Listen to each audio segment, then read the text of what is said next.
It's 1997. Harley-Davidson is the undisputed king of the American road. Sales are booming. Demand is outpacing production.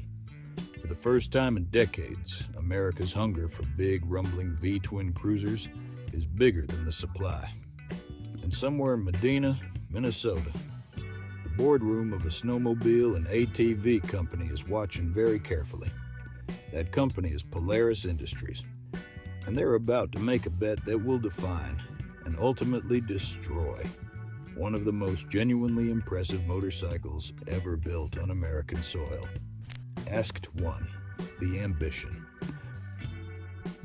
Polaris had been building off-road machines since 1954. Snowmobiles, ATVs, side-by-sides. They knew how to engineer vehicles. What they didn't have was a motorcycle. And in the mid-1990s, that gap started looking less like a limitation and more like an opportunity. The research phase was exhaustive. Polaris engineers tore apart everything on the market. They tested dozens of makes and models, evaluated ride quality, braking performance, ergonomics, engine output. They were building a blueprint, the best of everything, combined into one machine. No shortcuts, no badge engineering. Something entirely new, made entirely in America. They called it Victory. The name said it all. This wasn't a product launch. It was a declaration. On July 4th, 1998, Independence Day, the first Victory motorcycle rolled off the assembly line in Spirit Lake, Iowa. The symbolism wasn't subtle. This was an American brand being born on American terms. The first bike was the V92C, a heavyweight cruiser named for its 92 cubic inch displacement, 1,507 cubic centimeters, making it the largest displacement engine available in the production cruiser market at the time. It had fuel injection when most competitors were still running carburetors. It had a counterbalanced V-twin that ran smoother than anything Harley offered. And unlike Harley's oil and frame design, Victory's engine held its 6 quarts of oil in the sump, like an automobile, a deliberate engineering choice that made the motor more robust, if a bit larger. Almost every component was made in Minnesota or Iowa. The only exceptions were the Italian Brembo brakes and a British-made fuel injection system. Otherwise, this was as American as a motorcycle could get. The debut was theatrical. Al Unser Jr., the IndyCar legend, unveiled the V92C at Planet Hollywood inside the Mall of America. The press was there, the cameras were rolling, and for a brief, shining moment, it looked like America had a real challenger to the Harley throne. ST2, the early struggle. But the market didn't respond the way Polaris had hoped. Harley-Davidson wasn't just selling motorcycles. They were selling an identity, decades of mythology, of rallies and brotherhood and rebellion, all baked into an orange and black logo. You didn't buy a Harley, you joined something, and no amount of engineering excellence could replicate that overnight. Victory also faced a practical problem. The dealership network was thin. Harley had hundreds of established dealers coast to coast, with waiting lists for popular models. Victory was starting from scratch, trying to convince dealers to take a chance on an unknown brand, while shelf space was already crowded. The first few years were rough. Victory was producing motorcycles that reviewers respected, but the buying public was hesitant. The brand wasn't losing money in spectacular ways. It just wasn't gaining traction fast enough. Then, in 2002, something clicked. Polaris introduced the Freedom engine. Same dimensions as the original, but significantly more power, more torque, and a cleaner, more visually striking design. Rounded cylinders, a smaller oil cooler, a more refined profile. The motorcycle finally looked as serious as it performed. And for the first time, Victory turned a profit. It wasn't a massive profit, but it was proof that the concept worked, that Americans would buy an American-made alternative to Harley if the product was right. Act 3. The Golden Years. What followed was arguably the most creative period in the Victory's history. In 2003, the Vegas arrived. Designed by Victory's own Michael Song, the Vegas was a sharp departure from the V92C's more conventional cruiser lines. Lower, leaner, more aggressive, it felt modern in a way the original hadn't quite managed. Cycle World praised its linear power delivery and predictable handling. And unlike most motorcycles, its price actually dropped over the years, from nearly $15,000 at launch to $13,999 by 2017. That kind of value retention was almost unheard of. The Vegas spawned variants. The Vegas 8-Ball brought a blacked-out aesthetic for riders who wanted minimalism. The Kingpin followed in 2004, tuned specifically for improved ride comfort through revised suspension. The Hammer came in 2005 with a dramatically wide rear tire, 250 millimeters, that made it look like a muscle car on two wheels. Victory was finding a voice. It wasn't trying to out Harley anymore. It was carving its own lane, sleeker, more modern, more performance-oriented, but still unmistakably American. In 2006, they debuted the Jackpot, their most extreme custom offering, with a color-matched frame and bold paint schemes. They partnered with legendary customizer Arlen Ness, whose son Corey collaborated to produce limited edition Ness Signature Series models. Hand-signed, numbered, with billet aluminum accessories and diamond-cut engine heads. These weren't just motorcycles, they were statements. By 2008, Victory launched the Vision, a full touring machine with a hard fairing, hard saddlebags, and luxury electronics. It showed the brand could compete in the premium touring segment, not just the cruiser market. By 2010, they added the cross-country and cross-roads, hard bagger tours with 21 gallons of cargo capacity, cruise control, and MP3-compatible sound systems. On the Bonneville Salt Flats, a modified Victory set a land speed record of over 173 miles per hour. This was not your father's snowmobile company. Sales were growing. The Victory Motorcycle Club, an independent owners group, had swelled to over 11,000 members across the US, Canada, the UK, and Germany. Things looked good. And then Polaris made a decision that would change everything. Act 4, The Shadow of Indian. In April 2011, Polaris Industries acquired Indian Motorcycle. To anyone paying attention, this was a seismic event. Indian wasn't just another brand. It was the oldest motorcycle manufacturer in American history. Founded in 1901, 2 years before Harley-Davidson.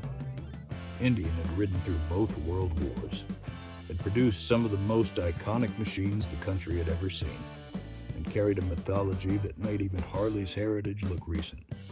Polaris's stated plan was elegant. Victory would be the modern, forward-thinking cruiser brand. Indian would be the heritage-driven, emotionally resonant alternative to Harley. Two brands, different audiences, same parent company. Together, they'd dominate the American heavyweight market. It sounded logical on paper, but in practice, the two brands were competing for the same pool of buyers. The rider who wanted an American V-twin, but had decided against Harley.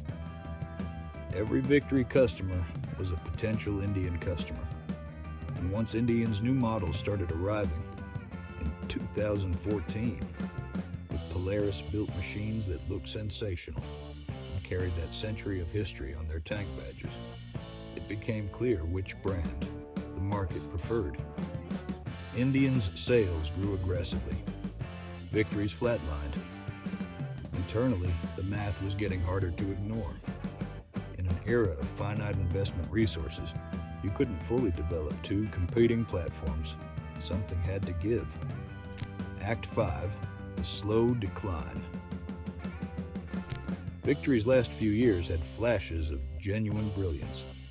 The 2013 Judge was a sport cruiser that looked like it had escaped from a muscle car garage. The 2014 Gunner leaned into the bobber tradition, stripped down, pure, unapologetic. And for 2017, Victory unveiled the Octane, a liquid-cooled, 1,200 cubic centimeters V-twin with 103 horsepower, the most powerful engine the brand had ever built. It shared 35% of its components with the Indian Scout, which actually made it very good, but also revealed how blurred the lines between the two Polaris brands had become. Approximately 4,000 Octane units were built and shipped worldwide. It was the last new Victory model ever made. Behind the scenes, the numbers told a grim story. Victory sales represented only 3% of Polaris's total revenue in 2015. Dealers, on average, were selling just 20 motorcycles a year. In 2 of its last 5 years of operation, Victory had failed to turn any profit at all. The brand had never achieved the kind of emotional resonance, the loyalty, the community, the mythology that Harley and now Indian commanded. The 2017 European lineup was a warning sign no one wanted to read too literally. To comply with Euro 4 emissions regulations, Polaris cut Victory's European offerings down to just 4 models. The expense of upgrading the full lineup wasn't worth it.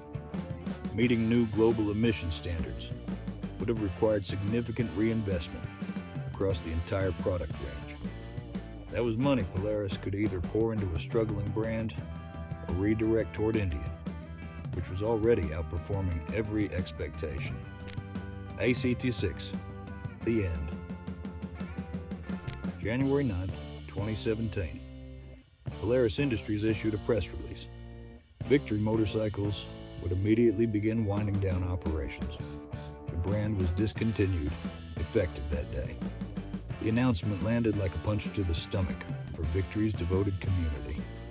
Just weeks earlier, Victory had been showing its 2017 lineup at industry events around the world. Dealers had inventory, buyers had orders in, and then, overnight, it was over. The shutdown would cost Polaris between $80 and $90 million, covering dealer inventory buybacks, factory equipment disposal, tooling costs, and supplier cancellations. The Spirit Lake factory would continue operating, but exclusively for Indian production.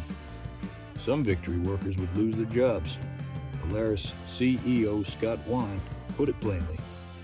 This decision will improve the profitability of Polaris and our global motorcycle business, and will materially improve our competitive stance in the industry. Translation: Indian was the future, Victory was the past. To their credit, Polaris handled the shutdown with some grace. They guaranteed spare parts availability for 10 years, through 2027. Dealers were instructed to continue honoring warranties and providing service to existing owners. Victory riders wouldn't be left stranded. Epilogue: what Victory actually was. Here's what makes the Victory story worth telling, beyond the business failure.